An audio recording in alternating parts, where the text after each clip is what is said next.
안녕하세요. 프로젝트 헤일 메리 재밌게 보셨나요? 저는 책 초반에 읽고 한 4년 정도 기다렸거든요. 그래서 드디어 내가 원했던 걸 영화로 봤다라는 만족감이 되게 큰 상태고요. 또 말해 뭐합니까? 사실 감동받고 좋으니까 영상까지 찍는 거겠지만 여러분들이 어떤 식으로 좋아했을까를 같이 얘기를 나눠보고 싶었어요. 왜 이거를 이렇게까지 좋아하는가에 대한 건데요.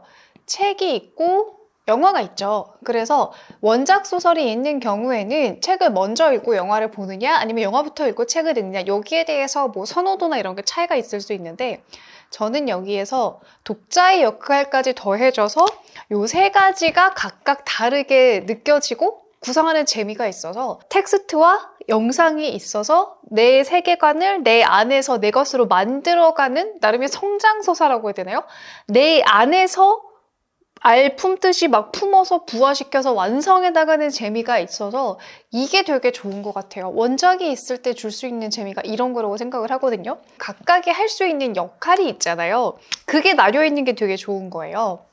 그러니까 책은 일단 기본적으로 작가가 맨 처음에 제시를 하는 것이기는 한데 되게 다양한 정보가 들어있잖아요. 기본적인 세계관이라는 게 있는 거예요. 그래서 독자가 이거를 읽을 때 그러니까 영화 말고 책부터 봤다면 이런 장면이 그려지고 이런 세계를 내가 충분히 이해를 해보고 상상을 해보죠. 그래가지고 내가 상상을 했던 것들이 상상 1이 있고 상상 2가 있어요. 자, 차이를 볼 건데 내가 상상을 하는 게 있잖아요. 예를 들면 책을 읽으면서 로키의 모습을 좀 상상을 해봅니다. 여기에 묘사된 대로 막 바위 같고 이렇게 다리가 이렇게 지탱을 하고 이런 거를 상상을 해봐요. 근데 이게 영화에서 제대로 구현이 됐을 때 그걸 봤다는 만족감이 더해지죠. 근데 또 다른 종류의 상상이 어떤 게 있냐면 내가 이렇게 상상을 했지만 영화로 보고 싶지 않고 나의 상상에 머물렀으면 하는 게 또 따로 있어요.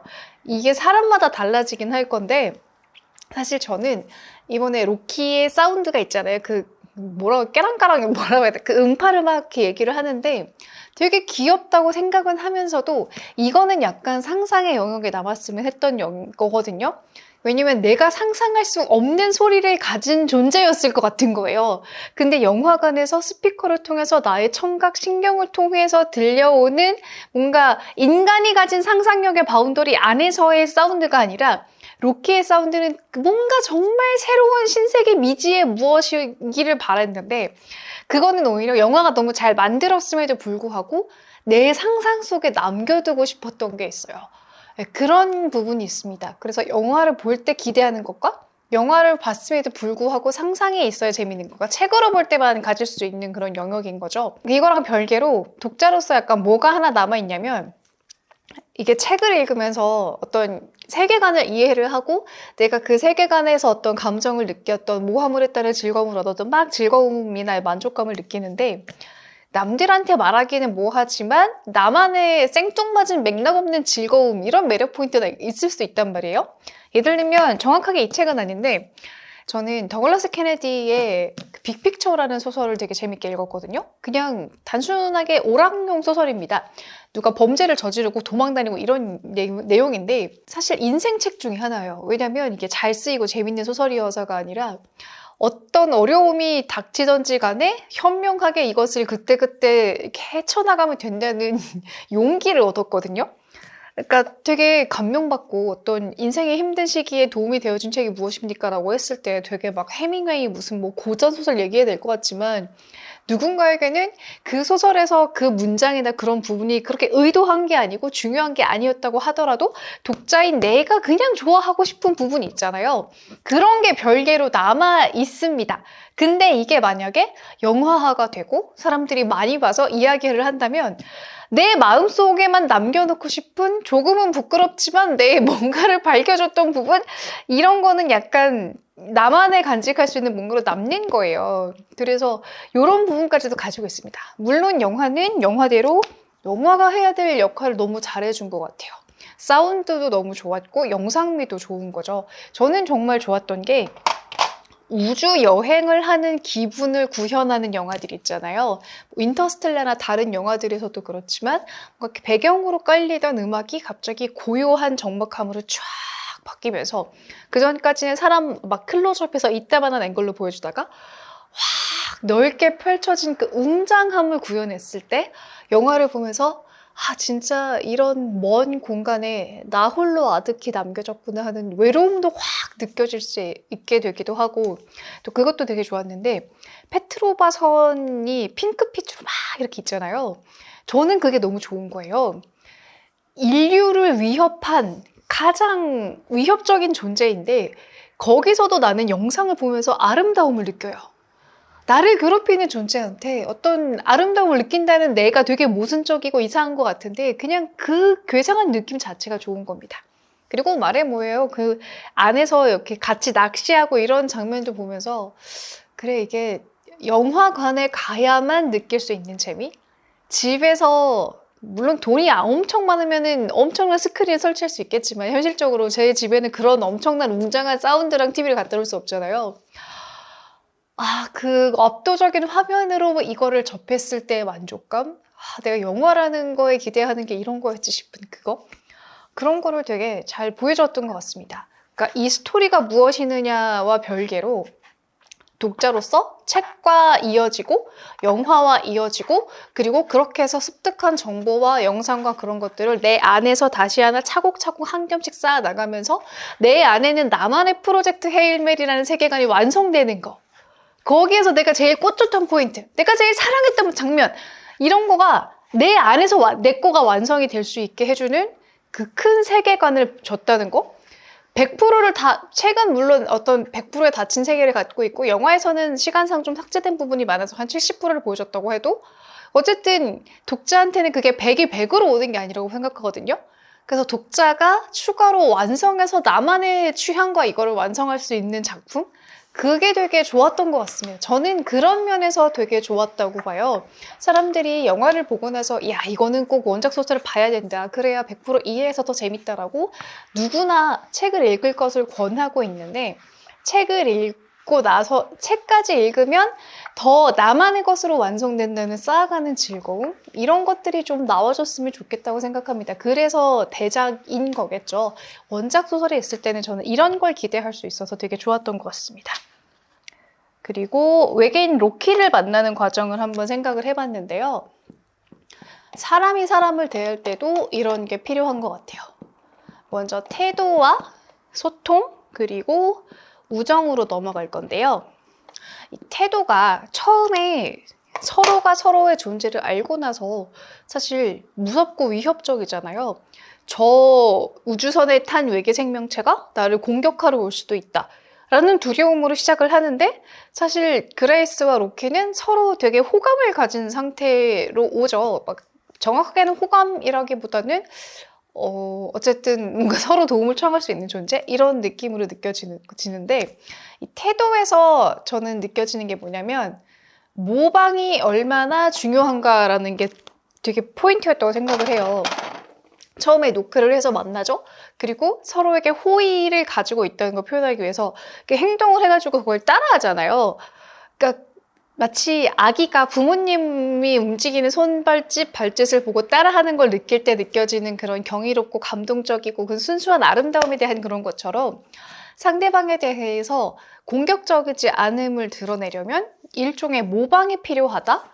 그러니까 공감이면서 모방? 이런 것이 얼마나 중요한지를 처음에 보여줬던 것 같아요. 태도가 정해져야 그 다음에 같이 소통을 할, 연구를 하고 막 알아갈 힘이 생기잖아요. 이렇게 누군가에게 나의 호의를 표현하는 데 있어서 정말 중요한 것은 감정을 모방하는 공감이든 행동을 따라하는 모방이든 타인에게 열려있음을 보여주는 키워드는 역시 이렇게 상대방과 함께 하는 것이구나. 이런 점이 되게 좋았던 것 같고, 그리고 소통을 할 때 귀여웠던 게 뭐냐면요. 처음에는 아주 기본적인 소통을 해야 되잖아요. 그래서 생긴 말버릇 같은 게 뭐냐면, 문장을 딱 하고 나서 질문? 이러든가 떼댕떼댕 퀘스천? 떼댕떼댕 스테이트먼트? 이렇게 문장 형태를 마지막에 이렇게 얘기한단 말이에요. 근데 이 사람들이 다들 똑똑한 지능체, 이거 약간 소통을 잘 하고 있으면 나중에는 영어라는 언어에서는 주어와 동사가 순서를 바꾸면 의문문이 된다라는 걸 충분히 이해를 할 수 있었을 거예요. 근데 계속해서 떼댕떼댕 질문이라는 이 초기에 가졌던 아주 단순화된 습관을 반복해서 하거든요. 이런 게 되게 귀여운 거예요. 이게 언어를 완벽하게 이해하고 써서가 아니라 우리 둘이 만나서 처음으로 만든 시스템이기 때문에 조금은 불편하더라도 끝까지 이걸 가져가는 사이라는 게 거기서 이 둘의 사이를 특별하게 만들어준다는 거. 왜 연인이 돼도 그런 거 있잖아요. 사귈 때 우리 둘만이 쓰는 유행어 같은 게 있고 우리 둘만의 암호가 있을 때 우리 둘은 좀 특별한 사이야 라는 특별한 감정이 생기는 것처럼 이 소통을 하는 과정에서 이 초기에 했던 실수라고 하긴 뭐고 이런 작은 흠결 같은 것이 오히려 두 사람을 특별한 사이로 묶어준다는 거, 요게 되게 귀여운 포인트고 어떤 관계를 보여주는 재밌었던 포인트 같아요. 그리고 우정이라는 건데 이렇게 저는 몰랐는데 이런 영화를 버디 영화? 버디물이라고 하더라고요. 이렇게 우정을 보여주는 거죠. 토이스토리 같은 거라던데 근데 결국 사람들이 왜 우정 이야기를 좋아하느냐에 대해서 생각을 해봤어요. 우정이라고 하지만 사실 저는 이게 신뢰 그리고 의지할 수 있다. 이거를 강하게 느끼는 게 크다고 생각하거든요. 사람들이 현실 속에서 누군가를 신뢰하기가 더 어렵고 누구한테 의지하고 싶으나 잘 안 되는 거죠. 사실 여기서도 잘못됐다고 보는 건 그렇다고 해서 내가 누군가가 나한테 의지하러 왔을 때 해줄 만한 사람도 아니에요. 근데 나는 의지를 하고 싶은 거야. 그런 마음 있지 않으세요? 이렇게 못난 나를 있는 그대로 사랑해주길 바라요. 근데 그렇다고 해서 내가 못생기고 능력 없는데 그 사람이 있는 그대로 사랑할 거야? 하면 그건 또 아니래. 다들 막 조건 보고 사랑하겠대. 이런 이중적인 거 있죠. 그래서 신뢰를 나눌 수 있고 의지를 할 수 있는 상대를 원하기 때문에 로맨스 영화도 그렇잖아요. 어떤 끌림이 있고 설렘이 있긴 하지만 결국 마지막에는 신뢰할 수 있고 의지를 할 수 있는 존재랑 깊은 관계가 되었다는 감정을 느끼고 싶어서 사실 현실 속에서는 그게 어려우니까 영화 속에서 우주 속에서 이런 관계를 만나면서 심리적인 안정감을 찾게 되는 거. 사람은 어쩔 수 없이 필연적으로 외로울 수밖에 없고 무리 생활을 하면서 겪는 힘듦이 있을 수밖에 없지만 이렇게 영화 속 나오는 인간관계에서 사실 이런 것들을 바랬던 게 아닐까. 정확하게는 친구가 아니라 신뢰와 의지를 갈망하고 있는 게 아닐까 이런 생각을 해봤습니다. 저의 짧은 생각이었고요. 그리고 또 스트라트 얘기를 하고 싶은 게 사실 나쁜 년이라면 나쁜 년이잖아요. 세상에 아무리 T처럼 사고하고 있고 지구의 위기를 책임지고 있다고는 하지만 우주선 타기 싫다는 사람을 억지로 저렇게 밀어붙일 일인가? 정말 나쁜 사람이다. 이런 생각을 하게 되는데 근데 그게 영화의 재미이면서 좀 생각해 볼 점인 것 같은 게 자, 스트라트가 있고 그레이스가 있어요. 저 글씨 잘 못 쓰죠? 그리고 여기 로키가 있어요. 그러면은 스트라트는 그레이스를 버려요. 하지만 로키는 그레이스를 끝까지 구하죠. 근데 또 하나 미워할 수 없는 게 스트라트는 사인 오브 더 타임스 노래를 부르면서 인간적인 면도 보였지만 인류를 구한 건 스트라트잖아요. 그레이스를 희생함으로 인해서 인류를 구한 게 스트라트입니다. 그래서 여기서 복잡한 감정이 드는 것 같아요. 책에서보다도 더 영화에서 이 스트라트라는 인물한테 어느 정도 좀 기계적이고 이기적인 것 같으면서도 이 사람이 가진 인간적인 면을 노래방신 하나로 쫙 보여줬잖아요. 미워할 수 없는 사람. 이게 딱 그려지고 이거는 나중에 깨닫는 거잖아요. 사실 나는 희생당한 거다라는 거. 지구는 나를 버렸는데 오히려 외계에서 만난 친구는 나를 구하러 오네? 이게 되게 인류 자체를 싫어하게 되고 실망할 수도 있는 포인트긴 하거든요. 그래서 우리가 처음에 주인공을 그레이스라고 생각해서 여기서 몰입을 해서 봐서 그런데 어쩌면 사실 우리는 히어로를 기다리는 일상적인 사람들이잖아요. 우리는 이 입장이란 말이에요. 그러면 히어로가 그레이스이면서 동시에 스트라트일 수도 있어요.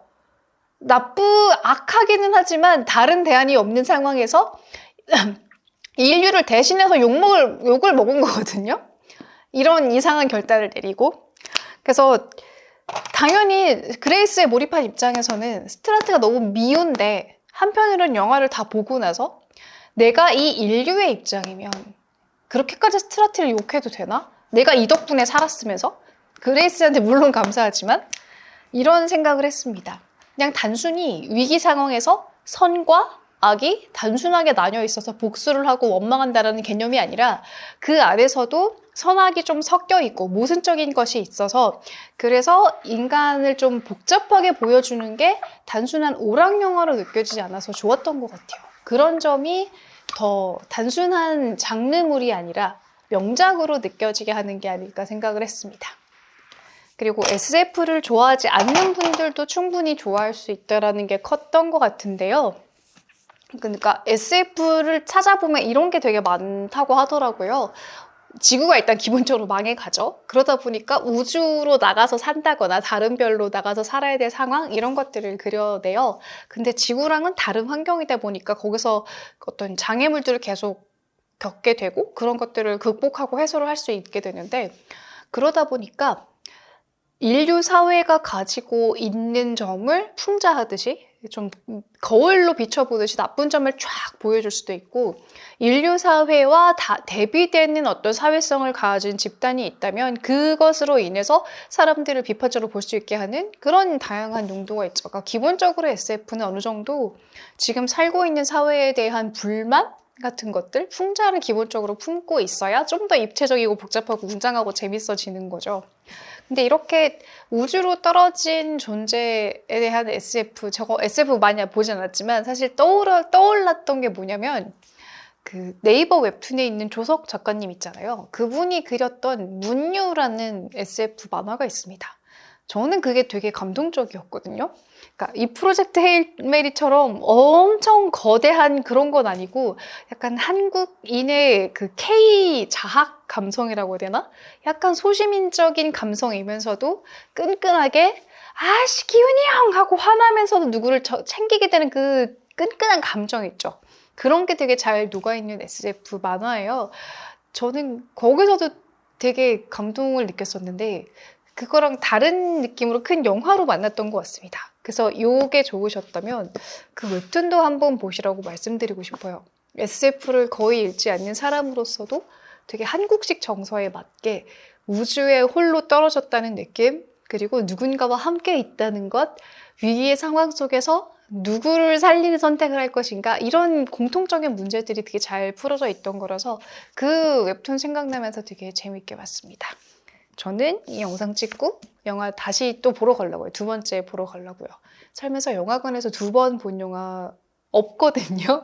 영화 그렇게까지 안 봤던 것 같은데 너무 좋았던 것 같습니다.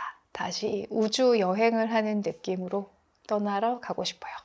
여러분들은 어떤 의미로 재밌게 보셨는지 댓글 남겨주시면 좋겠습니다. 제가 좋아하는 영화와 미드 이야기 계속 이어나갈 테니까요. 구독 눌러주시고요. 계속해서 만나요. 안녕.